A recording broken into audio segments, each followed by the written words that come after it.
Welcome to the Peak Athlete Open Engine Cycle. This video will introduce the program as a whole, and we will look over the structure and intentions of the week. The next 8 weeks will target your engine as we improve your cardiac system, respiratory system, and oxygen utilization ability.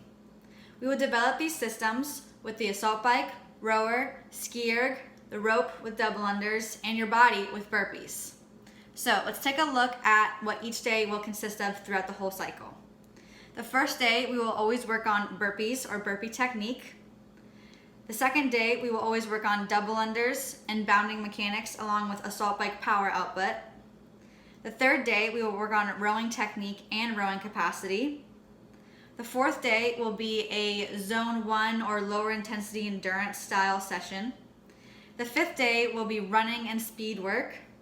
The sixth day will be another aerobic, low intensity, longer piece to really develop that engine.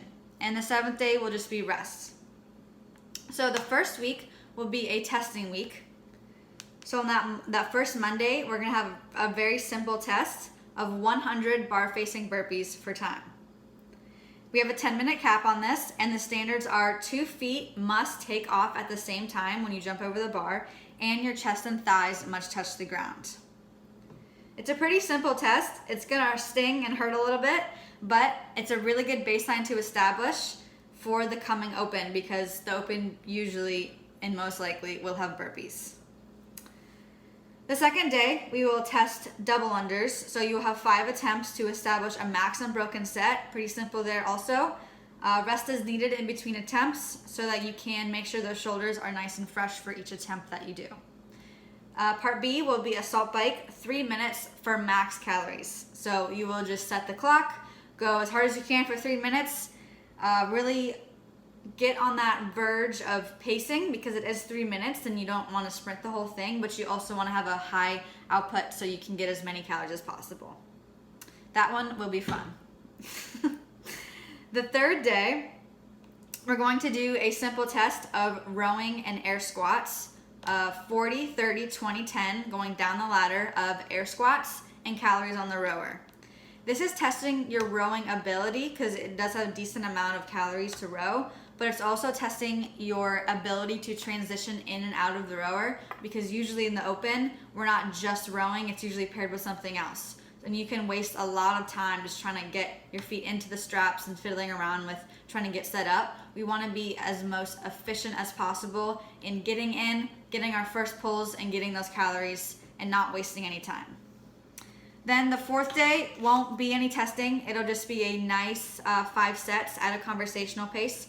So it'll be 1 minute assault bike, 1 minute empty sled push, just standing up and walking with the sled, just having your hands on it and pushing.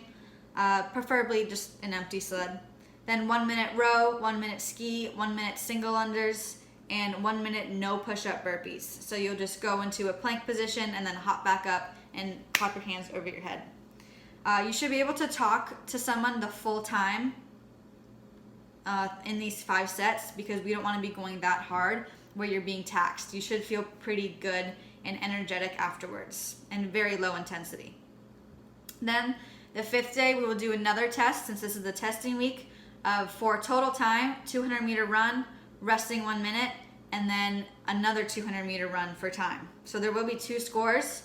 The first score will be your first 200 meter run, so you want to go all out on that. And then the second score will be your total time with that 1 minute. So the 2 200s and then a 1 minute rest, that will be your total time. This is just testing your ability to go hard on that first 200, and then not having enough recovery time. It's supposed to be a super short window of 1 minute to recover. You probably won't recover in that 1 minute. It's just testing your ability to repeat and see how close you can get to that first 200 meters if you truly go all out. Then the last day, the 6th day, will be again just another low intensity piece to build that engine up. It'll be 2 sets at nasal only breathing pace, so we only want to breathe in and out through our nose. It might be weird for some of you if you haven't done it before, but just play around with it, and it will lower your intensity and how hard you're going, but that's the point. We don't want to go hard on these pieces, because that's where we actually truly develop our engine at those low level intensities. So it'll just be 2 sets of 5-minute easy ski and then a 5-minute light sled drag. Or if you want to put on a vest and just walk, or even hike, if you are privileged to do that. We're not privileged enough in Miami to go on a beautiful hike, but if you want to walk on the beach, or I don't know, if you have a ski, whatever you want to do, just get in 2 sets of a 5-minute ski and a 5-minute light walk, sled drag, whatever is good for you. And then rest on that 7th day and get ready for week 2. Good luck, guys.